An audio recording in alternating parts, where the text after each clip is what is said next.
On the dark blue canvas in a 3D space, canvas hanging inside the stretchable walls, sucking air inside.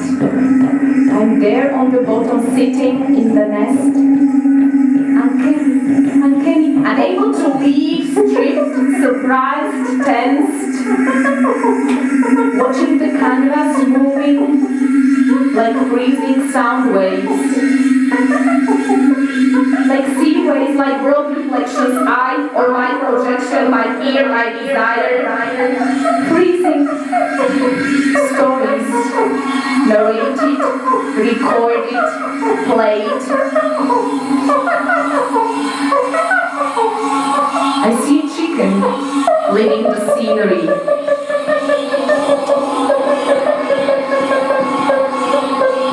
Then comes the cock, about me looking, shrieking, me as a human egg. And he starts attacking me abruptly, and he starts attacking me in a constant rhythm. Peeks into my head, peeks, and creates a hole in my head. Head drilled by a hole, right side, right hemisphere, right side, emotional hole. Emotional hole, a hole, to suck the universe inside, in, or be sucked.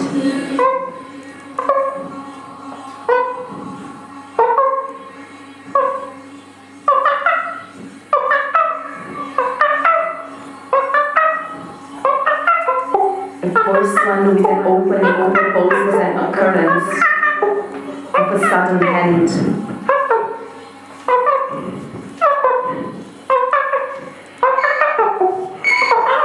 And rising from the hole, the leak, be it basin or toilet or tub.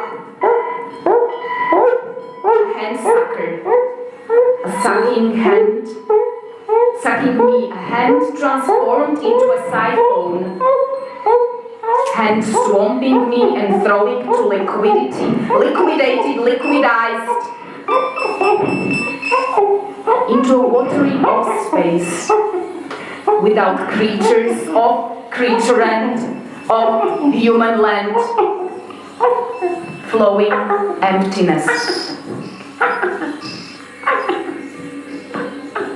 The hand comes and you have basically two options. Either their hands suck you in, or you suck them yourself. Transgressions.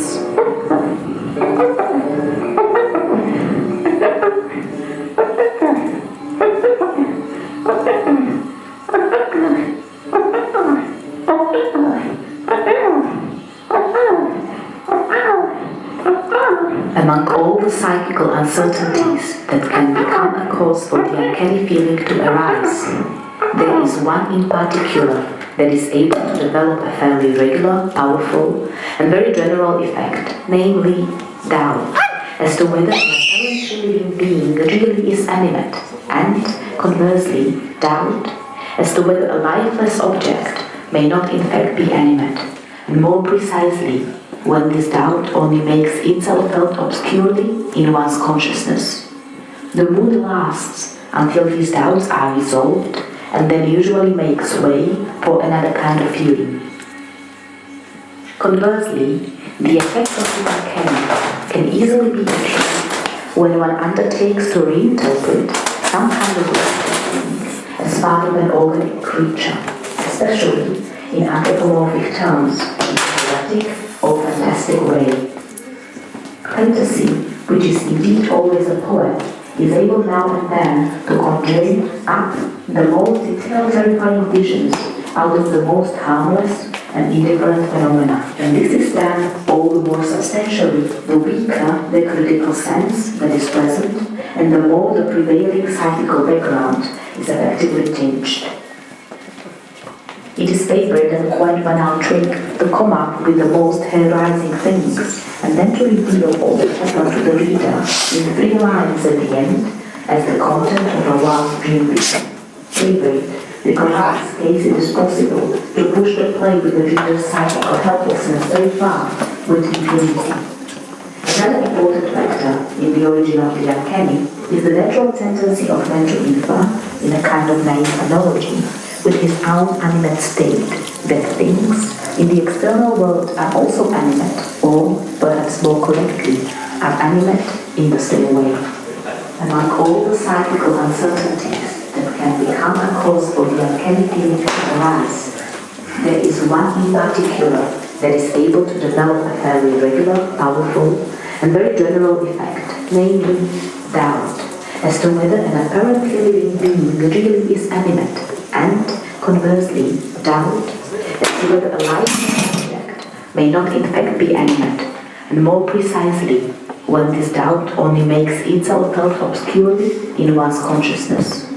The mood lasts until these doubts are resolved, and then usually makes way for another kind of feeling.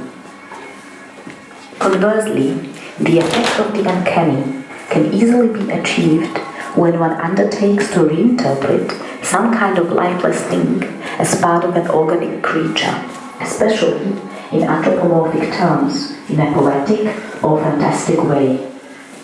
Fantasy, which is indeed always a poet, is able now and then to conjure up the most detailed terrifying visions out of the most harmless and indifferent phenomena, and this is done all the more substantially the weaker the critical sense that is present and the more the prevailing psychical background is effectively changed. It is favored and quite banal trick to come up with the most hair-raising things and then to reveal all that happened to the reader in 3 lines at the end as the content of a wild dream vision. Favored because in this case it